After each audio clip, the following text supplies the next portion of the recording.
the 2017 BMW i3. Now, this is a car that was first launched for the 2014 model year, but BMW has already given it an update. So, welcome to this latest episode of CarBuzz Unboxing Reviews, and of course, this is the one and only i3. And before we get started, we want to thank Nilo BMW, which is part of the Nilo company, for letting CarBuzz come on down and film this for you today. Let's get stuck into this little beauty. You actually like the looks of it? I think it's an awesome looking car. Yeah. It's a futuristic car. Okay. For a small car, it looks very different to anything else you can get. Well, it's not as small as you might think. I mean, it's considered a 5-door hatchback, and even the way that the side doors open, rather the rear doors specifically, is really kind of cool. They got that rear-hinged door thing going on, and I like that. It's been cleverly, put together.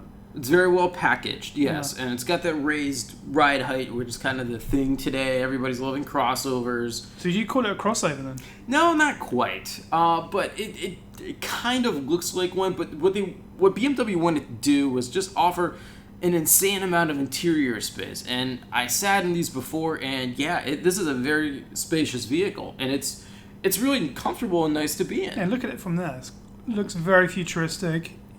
Right? You're in a cutting-edge car here. Yeah, exactly, and it's part of BMW's i division. It's its own separate thing. I don't want to say experimental technology, but it's trying out all this new technological bits that before they put it into their mainstream cars in terms of greater fuel efficiency. They're trying it out here. And you're saying there's a door? Or where's the handle? The rear door. Back door? You'll see it. Yeah, it's kind of hidden, but it's there. Cool. Yeah, so the stuff that works on here will be, used applied, on other models. Right. And look at this interior. It's just got a large amount of headroom here. Yeah, it looks spacious. It's nice. And they call this Terra leather. What does that mean? Fake leather? Or you mean the colour is? That's what they call it. I don't think it would be leather, because it's meant to be green and eco. So and it's got a lot of sustainable materials. I don't think they've killed any animals for the interior. No. In fact, the interior dash and door panels that you see right there, they're made of material called kenaf, which is actually it's a type of plant native to Southern Asia.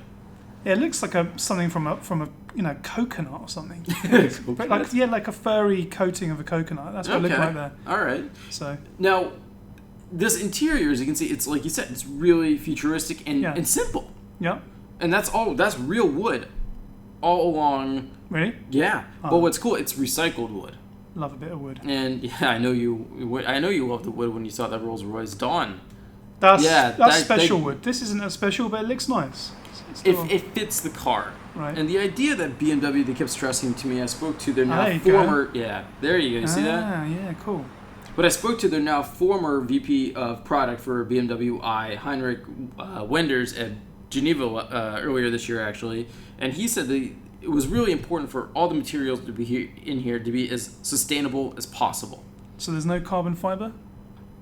Oh, there's a lot of carbon fiber. In fact, that's not really sustainable, is it? Well, no. What they did was it's a carbon fiber reinforced passenger compartment. I think he means like the trim.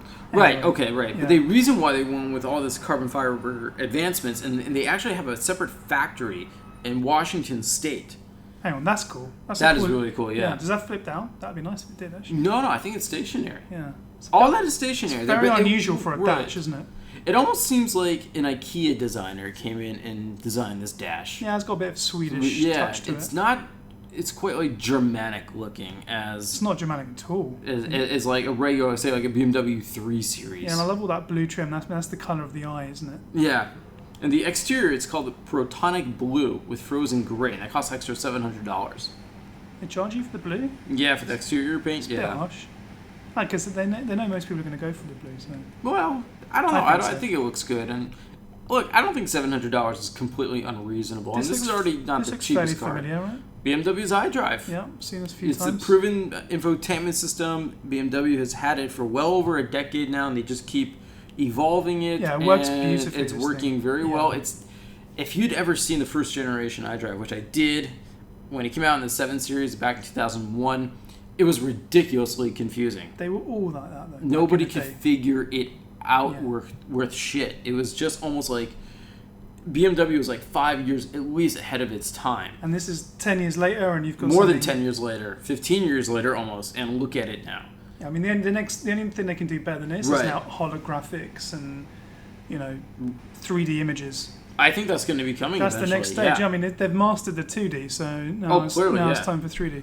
But for 2017, as we were saying, the i3 has been updated. And basically what's new, it features new battery cells with a higher energy density, yet they have the same external pack dimensions as the previous, less powerful battery. That's good. Yeah. And now, thanks to that new battery pack, you have 50% more range. So what people are buying this, because you got the Leaf and other competitors. Okay, like this. right. Who's going to buy the i3? Because this isn't cheap, right? No, it's not cheap. But what's interesting about it, you can get the i3 in two different flavors. You can get it as a pure EV. Okay. Or you can get it as a range extender with a small 2-cylinder engine. Think Chevrolet Volt. So the EV without the extender is, what's the range? What can you do in that?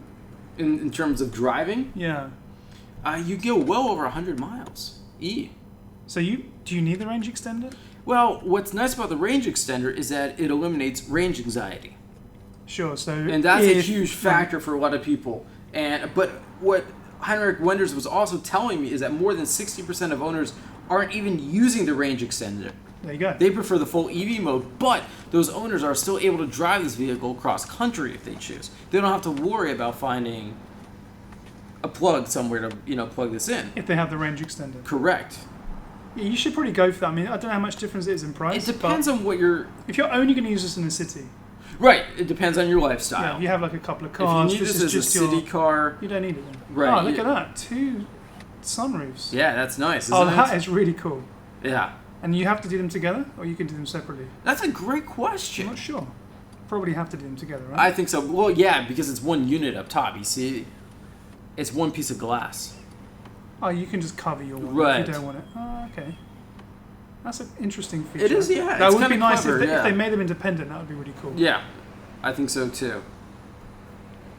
But what's so good about this i3 is that whether you go for the range extender with a 2-cylinder engine or not, just want it as a pure EV, Yeah. it's just such a good daily driver. Yes. and BMW it's not- it still has to have the driving Right, but dynamics. people still have the stigma that like, oh, it's an EV or it's really green, it's very experimental, and they're a little nervous about that at times. But what we've been seeing here is that the i3 has been such a good seller for BMW. And you Is think- that people are opening up and they're warming up to this type of technology and sort of becoming standard fare. So you think like initially they were put off by the fact it might not drive well, it's just going to be an EV. Then they got in it, realised that actually it's a good car to drive. Yeah, but, look, people are oftentimes afraid of new technology. We're not afraid, they're wary of it. And it takes a little bit of time, but as of November of 2015, exactly a year ago almost, right now, the i3 was ranked as the world's 3rd best-selling EV in history. That's impressive. Very impressive. No electric seats in though. Again, they add weight. But it's a futuristic car. You think it'd be electric. That's all. It's a good point, But you don't need it. but I don't think you need it at all. I'm not a massive fan of electric seats anyway. I'm not either, mainly because I think they're going to break one day. And to have those little motors replaced is just going to cost a fortune.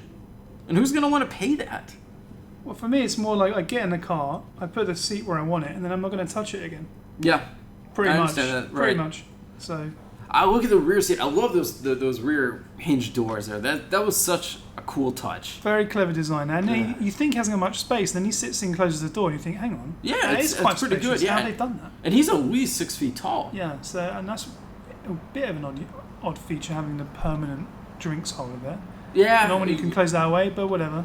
No, yeah, 'Cause you're can't right. sit That is there then, kind of can you? different. Because Right. if you're going to squeeze someone in there, going to sit on the drinks. Or they're going to spread their legs apart, trying to I all don't right, know. I have a bottle of water in Just between make my sure there's no legs. bottle Yeah. there when they sit down, otherwise there'll be murders. And again, you got a lot of cargo space here, and the rear seats Yeah. split folding 50-50. Yeah, they have to be. So it's a very flexible vehicle. Yeah, they have to have space. And right, and G case. It's not that big actually. Look. no, Looking but you in can from here. you can remove the cargo cover on top. Yeah, you it's not see? bad. It's not and then bad. you fold down the seats, and you got You're not buying this car for look. its loading capabilities. No, you're buying it for its fuel efficiency. Like I think it's 111 miles per gallon E, and gasoline only 35 miles per gallon overall. Yeah, that's awesome. Right, but BMW claims you're going to get a supposed savings of $3,750 in fuel costs over 5 years. Oh, I can believe that. Yeah. So yeah, look, there you go. You just remove that cargo bit there, and Simples. There much we go. better. Loads of space. Yeah. And again, it's just it's very comfortable. And I remember when it first came out, I really didn't like the exterior design. I've always liked it. I think it's been a bit cheeky. It's warmed up to me. It's a bit It cheeky, really a bit has. interesting, very playful, and it's you spot it a mile away. Yeah. And this is the charging unit. Okay, Because again, you can just plug it in like he's doing right here. check it out. And the charging time is 4.5 hours. Looks like a hairdryer. Just plug that in when you can plug it into your home power 240 supply. volt. Okay. And you'll have an 80% charge in only 40 minutes. Oh, that's sweet. Yeah, and again, that's an example of just how far this lithium-ion battery technology has come in a relatively short amount of time. And BMW is fully invested in it. They have invested huge sums into carbon fiber development. What do you think of the grills now? They're non-existent grills on EVs. Well, look, interesting, aren't you they? still have the twin kidney thing going on. You just don't have like air coming through it anymore. But It's like a stubbed nose, Yeah, it's kind of like a bulldog Yeah. or like a bulldog was punched in the nose. That's or why I something like it. kind of It's look. got a bit of an aggression to it because of that. Yeah, but then again, this car's not really sistership, but cousinship is the i8, which we did an unboxing review of as well, and that's literally a blueprint for what the future of high performance could potentially look like. Like But 10 years ago, people would have seen this and gone, "What the hell?" It would have been a concept. 10 years ago, they weren't ready to mass produce carbon fiber. Yeah, but like imagine you this. saw this 10 years ago, you'd have been like, "What the hell is this?" Now you're like, "Yeah, it's not bad. It's growing on me." So Right. we'll see how far we've that's come a good already. point. And it's only going to expand. So, like in the future, well, already the next generation Chevy Volt has come out, the second generation car. The Chevrolet Bolt with a B, not a V, Yeah, is just coming to market right That's now. And that's pure a pure EV. electric. Yeah, that's a pure EV. that's a great car from Yeah. what we've heard. And then also you have to remember the new Ford Focus EV is coming out. That's going to have more than a 100-mile range. Very impressive. And then, of course, the Tesla Model 3, which is going to be a pure EV. But when it comes to pricing, this is already a premium vehicle, the i3. It's a BMW. Tesla has proven to be a premium brand. The segment is really hotting up now, isn't it? Right. And remember, Tesla just announced that the Model 3 has been delayed till 2018. So I wouldn't be surprised if a few of those Model 3 owners might get a little frustrated and opt for this instead. Hang on, no, but it's been delayed only for new orders.